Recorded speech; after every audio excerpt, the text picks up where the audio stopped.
বিসমিল্লাহির রহমানির রহিম। আজকের এই অনুষ্ঠানের সম্মানিত সভাপতি, মঞ্চে উপস্থিত রাজশাহী বিভাগের বিভিন্ন নেতৃবৃন্দ, প্রশিক্ষণ বিষয়ক কমিটির সদস্যবৃন্দ এবং আমার সামনে উপস্থিত রাজশাহী বিভাগের বিভিন্ন জেলা থেকে আগত মূল দল সহ অঙ্গ সহযোগী সংগঠনের জেলা পর্যায়ের সকল উপস্থিত নেতৃবৃন্দ, আসসালামু আলাইকুম। আমার মনে হয় বক্তব্য দেবার বোধহয় খুব একটি বেশি কিছু বাকি নেই আমার, কারণ কয়েকটি প্রশ্নের যেই জবাবগুলো দিয়েছি মোটামুটি বেশ অনেকটা কভার হয়ে গেছে। তো এখন মূল বিষয়টি হচ্ছে যে আপনারা সকলে আজ এখানে একত্রিত হয়েছেন। কেন একত্রিত হয়েছেন? একত্রিত হয়েছেন একটু আগেই যেটা আমি মনে হয় বলেছি, যে এই যে 31 দফা, আমরা 31টা দফা দিয়েছি। এই দফার ব্যাপারে আপনাদেরকে আরো বিস্তারিতভাবে আজকে তুলে ধরা হয়েছে বিভিন্ন কথা। 31 দফা যখন আমরা দিয়েছি, আমরা ঢাকা শহরে এটিকে লঞ্চ করেছি। স্বাভাবিকভাবেই আপনারা জেলা পর্যায়ে যারা বিভাগ পর্যায়ে নেতৃবৃন্দ আছেন, আপনাদের মনে একটি, হয়তো অনেকের মনেই প্রশ্ন ছিল যে আচ্ছা 31 দফা আমরা তো বুঝলাম পড়লাম, এর ভিতরে কিছু জিজ্ঞাসা আছে কিভাবে হবে, এই যেগুলা জানবো কি করে? ঢাকার নেতারা জানলো, আমরা তো জানলাম না।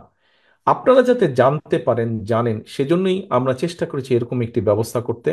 এবং আপনারা যেটি জানলেন, আপনাদেরকে আমরা যেটি জানালাম, আপনাদের মাধ্যমে আমাদের প্রান্তিক পর্যায়ে, তৃণমূল পর্যায়ে যারা নেতৃবৃন্দ আছে, সহকর্মীবৃন্দ, কর্মীবৃন্দ আছে, তাদের কাছে আপনারা নিয়ে যাবেন। এবং তাদের মাধ্যমে জনগণ পত্রিকার পাতায় দেখেছে যে বিএনপি 31 দফা লঞ্চ করেছে, 31 দফা দফা দিয়েছে। কিন্তু সেটা কি, কতটুকু কি জনগণও পড়েছেন সেগুলা, জনগণ যারা পড়েছেন তারা দেখেছেন, আপনারা যেরকম পড়লেন এরকম ওনারাও পড়েছেন। বাট এর ভেতরেও কিছু কথা থাকে, যে কথাগুলো আজকে আপনারা নিজেরা জিজ্ঞেস করেছেন, জেনেছেন, এই কথাগুলো আপনারা প্রান্তিক নেতাদের বলবেন, তৃণমূল নেতাদের বোঝাবেন, বলবেন। ওনারা এগুলো আবার নিয়ে যাবেন জনগণের কাছে, জনগণের সেই প্রশ্নের উত্তরগুলো ওনারা দিবেন। এখন সহকর্মীবৃন্দ, এই যে 31 দফা, কেন এই 31 দফা? দেখুন, এখানে উপস্থিত যতজন মানুষ আপনারা আজকে উপস্থিত আছেন, আমার মনে হয় না হলেও এখানে এমন একজন মানুষ আছেন যার নামে না হলেও মিনিমাম একটা দুইটা মিথ্যে মামলা আছে, আছে না? মিনিমাম হলেও তা আছে এখানে উপস্থিত প্রতিটা মানুষের নামে, অর্থাৎ প্রত্যেকটা মানুষের নামে এখানে মিথ্যে মামলা কম বেশি আছে। সে আপনি বিএনপি হন, যুবদল হন, ছাত্র দল হন, স্বেচ্ছাসেবক দল হন, মহিলা দল হন, আইনজীবী ফোরাম হন, তাঁতি দল হন, কৃষক দল হন, যেটাই হন না কেন আপনি, আপনার সিল, কপালে সিল বিএনপি আছে, তো আপনার নামে মিথ্যে মামলা আছেই সেই স্বৈরাচারের সময় থেকে। তখন আমাদের একটি লক্ষ্য ছিল কি? বিএনপি বলুন, গণতন্ত্রে বিশ্বাসী বাংলাদেশের প্রতিটি রাজনৈতিক দল, প্রতিটি ব্যক্তির, গণতন্ত্রে বিশ্বাসী প্রতিটি মানুষের লক্ষ্য উদ্দেশ্য ছিল ওই স্বৈরাচার, স্বৈরাচার হাসিনার পতন। আলহামদুলিল্লাহ, জনগণের রাজনৈতিক দলগুলো একসাথে মিলে জনগণের প্রচেষ্টায়, জনগণের সমর্থন, জনগণকে সাথে নিয়ে, ছাত্র জনতা সকলকে সাথে নিয়ে বাংলাদেশের মানুষ সফল হয়েছে। বাংলাদেশ সৃষ্টির পরে সবচাইতে বড় যে স্বৈরাচার ছিল, মাফিয়া ছিল, যে নামেই বলেছিল বলি না কেন আমরা, তার পতন হয়েছে। এখন একটি অধ্যায় শেষ। এই অধ্যায় শেষ হবার পরে আরেকটি অধ্যায় শুরু। একটু আগে আমি বলেছি, আপনি আজকে কৃষি বলেন, শিক্ষা বলেন, অর্থনীতি বলেন, বিচার ব্যবস্থা বলেন, সিভিল প্রশাসন বলেন, পুলিশ প্রশাসন বলেন, স্বাস্থ্য বলেন, যেই সেক্টরের কথা বলেন না কেন, গত 15 বছরে প্রত্যেকটা সেক্টরকে ধ্বংস করে দিয়ে গেছে। পত্রিকার পাতা খুললেই দেখি আমরা লক্ষ কোটি টাকা বিদেশে পাচার করে দিয়েছে, এই দেশের মানুষের অর্থ সম্পদ বিদেশে পাচার করে দিয়েছে, এই দেশের মিল কারখানা, ব্যবসা বাণিজ্য, শিক্ষা, স্বাস্থ্য ধ্বংস করে দিয়েছে। প্রিয় সহকর্মীবৃন্দ, আপনাদের যেই বইটি, আপনাদের যে ছোট বই কম বেশি আপনারা পেয়েছেন, এই বইয়ের প্রথম পৃষ্ঠায় একটি ডেট লেখা আছে। ডেটটা হচ্ছে 13ই জুলাই 2023 সাল। আমরা 31 দফা দিয়েছি। এর আগে 27 দফা দিয়েছিলাম, তারও কিছুদিন আগে, অর্থাৎ প্রায় 2 বছর আগে। এই দেশের মানুষের জন্য, এই দেশের জন্য, দেশের সম্পর্কে আমাদের কি চিন্তা, সেটিকে কেন্দ্র করে আমরা 27 দফা দিয়েছিলাম। পরবর্তীতে আমাদের সাথে আন্দোলনরত যতগুলো রাজনৈতিক দল ছিল তাদের সাথে আলোচনা করে তাদের পরামর্শের ভিত্তিতে 27 থেকে আমরা 31 দফা দিয়েছি।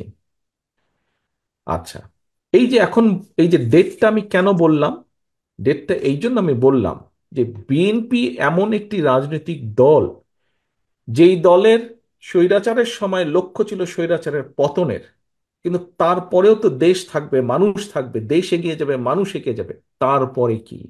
স্বৈরাচারের পতনের পরেও আমাদের একটি লক্ষ্য আছে, আমাদের একটি টার্গেট আছে, আমাদের একটি উদ্দেশ্য আছে, আমাদের একটি এইম আছে, আমাদের একটি পরিকল্পনা আছে। স্বৈরাচারের পতনের পরে সেই লক্ষ্য, উদ্দেশ্য, টার্গেট, এইম যাই বলি না কেন আমরা, সেগুলো কি কি সেটিই হচ্ছে এই 31 দফা। অর্থাৎ আমরা শুধু স্বৈরাচারের পতন নিয়ে কথা বলিনি, পতন নিয়ে আন্দোলন করিনি, পতন নিয়ে আলোচনা করিনি, বক্তব্য রাখিনি। পতনের পরে আমরা কিভাবে দেশকে পুনর্গঠন করব, পতনের পরে আমরা দেশকে কিভাবে এগিয়ে নিয়ে যাব, মানুষের জন্য কি করব, মানুষের লাইফকে, জীবনকে একটু বেটার করার জন্য, একটু ভালো করার জন্য, তার আলোকে আমরা 31 দফা রচিত করেছি বা উপস্থাপন করেছি। সহকর্মীবৃন্দ, এই 31 দফা 31 দফাই না, জীবন চলমান, দেশ চলমান, সমাজ চলমান, এবং স্বাভাবিকভাবেই অনেক কিছুর পরিবর্তন হবে সময়ের সাথে পর্যায়ক্রমিকভাবে। সেজন্যই আমরা বলেছি যে এই 31 দফার পরেও যদি কোনো ব্যক্তি, কোনো সংগঠন, কোনো দল কোনো ব্যাপারে যদি বেটার কিছু দিতে পারেন, অবশ্যই আমরা সেটি গ্রহণ করব। এই 31 দফা শুধু বিএনপির 31 দফা নয়। একটু আগেই আমি বলেছি 31 দফার মধ্যে আরো রাজনৈতিক দল যারা গণতন্ত্রে বিশ্বাস করে, মানুষের ভোটের অধিকারে বিশ্বাস করে, মানুষের অর্থনৈতিক মুক্তিতে বিশ্বাস করে, তাদের সকলের সম্মিলিত সম্মিলিত চিন্তার সমষ্টিগত ফল হচ্ছে এই 31 দফা। আমাদের সকল গণতন্ত্রে বিশ্বাসী রাজনৈতিক দলগুলোকে এখন আমরা যেহেতু একটি, আমি বিশ্বাস করি, আমার প্রত্যেকটি উপস্থিত নেতাকর্মী বিশ্বাস করেন যে আমরা একটি রেসপন্সিবল দলের ভূমিকা পালন করি, এবং সে কারণেই কিন্তু মানুষের আস্থাও আমাদের উপরে। যতবার বিএনপি দেশ পরিচালনার সুযোগ পেয়েছে, শিক্ষা ক্ষেত্রে বলেন, কৃষি ক্ষেত্রে বলেন, শিল্প ক্ষেত্রে বলেন, অর্থনৈতিক ক্ষেত্রে বলেন, যেই ক্ষেত্রেই বলুন না কেন, হ্যাঁ, আমরা হয়তো সব সময় সব সময় কাঙ্ক্ষিত ফল হয়তো অর্জন করতে পারিনি। যতবার আমরা দেশ পরিচালনার সুযোগ পেয়েছি, আমাদের হয়তো আরো কিছু করার ছিল, আমরা সব করতে পারিনি। কিন্তু এটাও সত্য যে আমরা অনেক কিছু, আলহামদুলিল্লাহ, আল্লাহর রহমতে, মানুষের সমর্থনে অনেক কিছু করেছি এই দেশে। হয়তো আরো অনেক কিছু করার বাকি আছে, সেই অনেক কিছুগুলোই হচ্ছে 31 দফা, এবং সেগুলো আমরা করতে চাই। আজকের এই আলোচনার, এখানে যে আলোচনা বা সেমিনার বা যেটাই বলি না কেন আমরা, এটা হলো মূল লক্ষ্য। সংক্ষেপে আমি আগেই বলেছি, আপনারা জানলেন, আপনারা এখন জানাবেন, আপনারা যাদেরকে জানাবেন তারা, দলের নেতাকর্মী যাদের জানাবেন তারা গিয়ে আবার পরবর্তীতে জনগণকে জানাবে। অর্থাৎ আমরা যেটাই করতে চাই, যাই করতে চাই, আমরা জনগণকে সাথে নিয়ে করতে চাই। সবসময় আমি বলেছি, বিভিন্ন সময়ে আমি বলেছি, বিএনপি হচ্ছে জনগণের দল। আমরা তো বলি, বক্তব্যই রাখি আমরা, যে বিএনপি সকল শক্তির উৎস হচ্ছে জনগণ, সকল ক্ষমতার উৎস হচ্ছে জনগণ, বিএনপি সকল রাজনৈতিক ক্ষমতার উৎস জনগণ।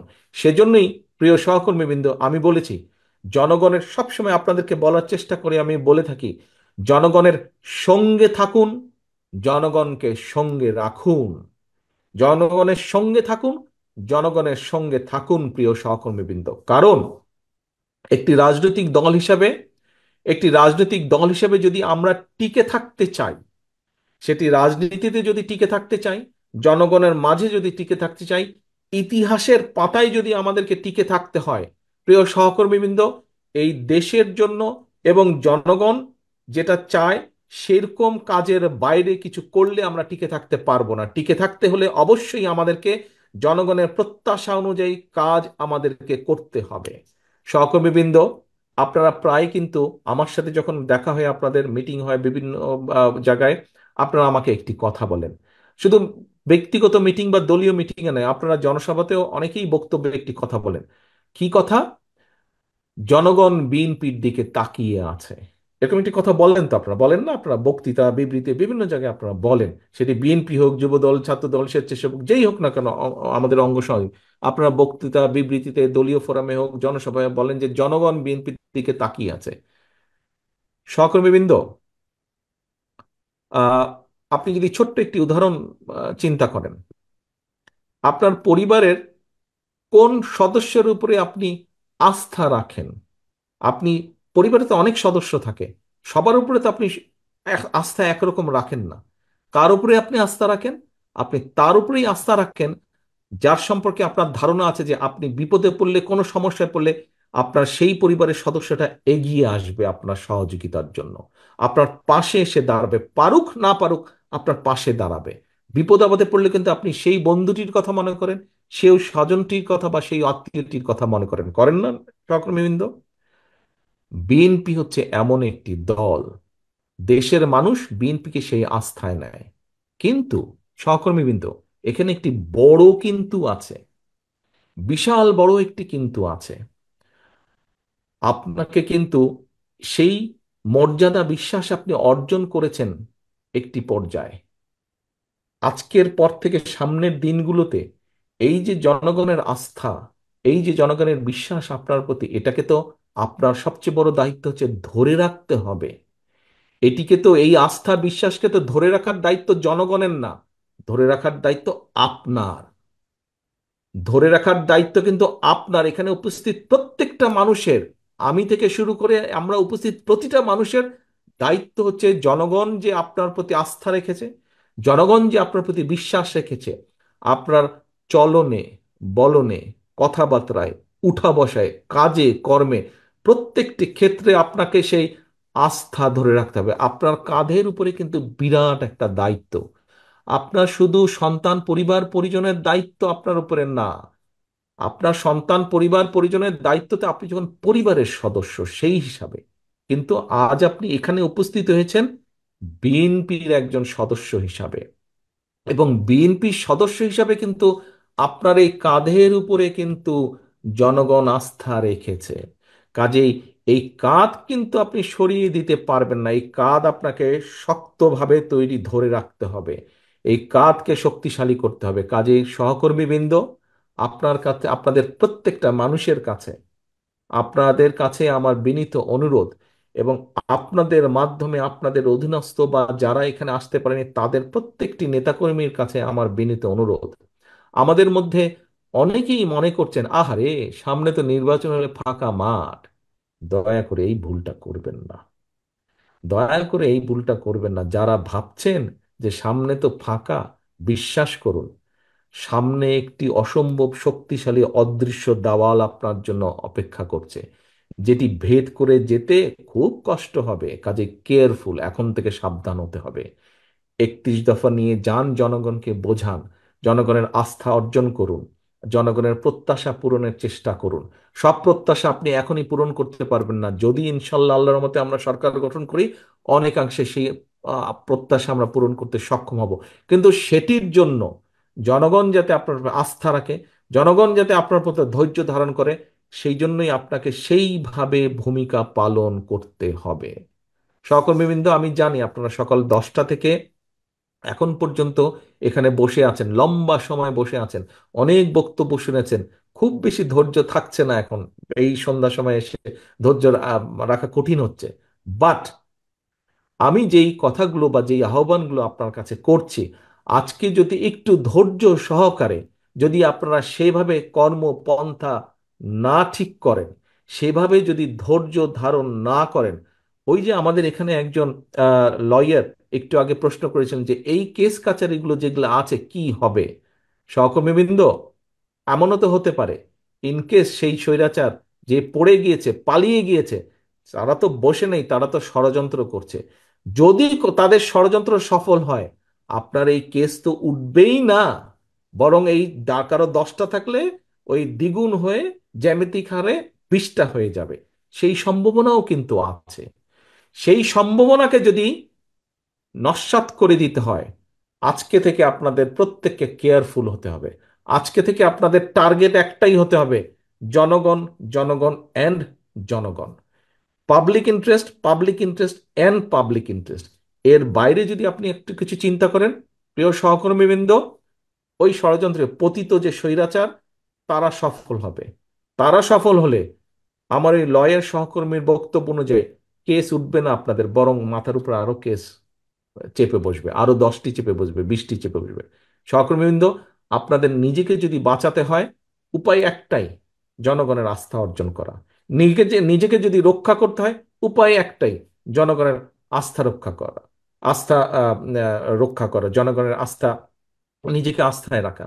আপনাকে যদি আপনার পরিবারকে যদি রক্ষা করতে হয়, আপনার আপনার স্ত্রী, সন্তান, বাবা মা সকলকে যদি রক্ষা করতে হয়, উপায় একটাই, জনগণের আস্থা অর্জন করা। উপায় একটাই, এর বাইরে কোনো উপায় নাই। আপনি যখন রাজনৈতিক কর্মী হয়ে গিয়েছেন, আপনার এর বাইরে আর কোনো উপায় নাই, but to earn the achievement of the public support. এর বাইরে আপনার আর কোনো উপায় নাই। কাজে আসুন, আজকে আমাদের যে 31 দফা নিয়ে আমরা যেটি এখানে চিন্তা করলাম, যেটি শিখলাম, জানলাম, এটিকে আমরা এই ঘরের ভেতরে শুধু সীমাবদ্ধ রাখবো না। আপনারা কষ্ট করে রাজশাহী বিভাগে, রাজশাহী জেলা মহানগরীর যারা আছেন, তাদের হয়তো বেশি দূর থেকে আসতে হয়নি, কিন্তু যারা বগুড়া থেকে এসছেন, যারা চাপাই থেকে এসছেন, যারা নাটোর থেকে এসছেন, নওগাঁ থেকে এসছেন, জয়পুরহাট থেকে এসছেন, পাবনা থেকে এসছেন, সিরাজগঞ্জ থেকে এসছেন, আপনাদেরকে তো অনেক দূর থেকে আসতে হয়েছে। কাজেই আশাটা, সময়টা, অর্থ ব্যয় করে এসছেন, সময় ব্যয় করে এসছেন, এখানে সারাদিন সময় ব্যয় করেছেন, সারাদিন পরিশ্রম হয়েছে, এটিকে কাজে লাগাতে হবে। ফিরে যাবেন আপনারা, প্রত্যেকে ইনশাল্লাহ ফিরে যাবেন যার যার ঘরে নিরাপদে। ফিরে গিয়ে আগামীকাল থেকে আপনার অধীনস্থ নেতাকর্মীদেরকে এই বিষয়ে শিক্ষা দিন, এবং তাদেরকে নিয়ে জনগণের ঘরে ঘরে আবার চলে যান। সহকর্মীবৃন্দ, আপনাদের সহযোগিতা ছাড়া, আপনাদের সাথে আরো যারা লক্ষ নেতাকর্মী আছে আমাদের, আপনাদের সহযোগিতা ছাড়া এই 31 দফা বাস্তবায়ন সম্ভব নয়। এই 31 দফা যদি বাস্তবায়ন করতে হয়, আপনাদের সকলের সমর্থন আমাদের লাগবে। এই 31 দফাকে যদি বাস্তবায়ন করতে হয়, আপনাদের সকলের সহযোগিতা আমাদের লাগবে। শহীদ জিয়া, খালেদা জিয়ার প্রত্যেকটি সৈনিক, প্রত্যেকটি কর্মীর সহযোগিতা প্রয়োজন এই 31 দফাকে বাস্তবায়ন করার জন্য। এবং আসুন, আজকে আমরা এখানে প্রতিজ্ঞাবদ্ধ হই যে আমরা যেই প্রত্যাশা নিয়ে আজ এখানে একত্রিত হয়েছি, আমরা যাতে সেই প্রত্যাশা পূরণে, সেই প্রতিজ্ঞা পূরণে সক্ষম হই, আল্লাহ যাতে আমাদেরকে সেই শক্তি দেন। আমরা মানুষের আস্থা অর্জনের জন্য যে সকল কাজ করা প্রয়োজন, মানুষের আস্থা অর্জনের জন্য যেভাবে চলা প্রয়োজন, আল্লাহ যাতে আমাদেরকে সেই জ্ঞান দেন, সেই ধৈর্য আমাদেরকে দেন। আপনাদের সকলকে ধন্যবাদ। আজকে যারা এই অনুষ্ঠানের আয়োজন করেছেন, বিএনপির প্রশিক্ষণ বিষয়ক সম্পাদক সহ, প্রশিক্ষণ বিষয়ক কমিটি সহ, আমাদের বিএনএসসির নেতৃবৃন্দ, আমাদের বিভাগীয় নেতৃবৃন্দ যারা আছেন, আপনাদের সকলকে ধন্যবাদ জানাচ্ছি আজকে সুন্দরভাবে এই অনুষ্ঠানটি উপস্থাপন এবং পরিচালনা করার জন্য। সকলে ভালো থাকবেন, ইনশাল্লাহ সুস্থ থাকবেন। আল্লাহ হাফেজ। বাংলাদেশ জিন্দাবাদ। বাংলাদেশ জাতীয়তাবাদী দল জিন্দাবাদ।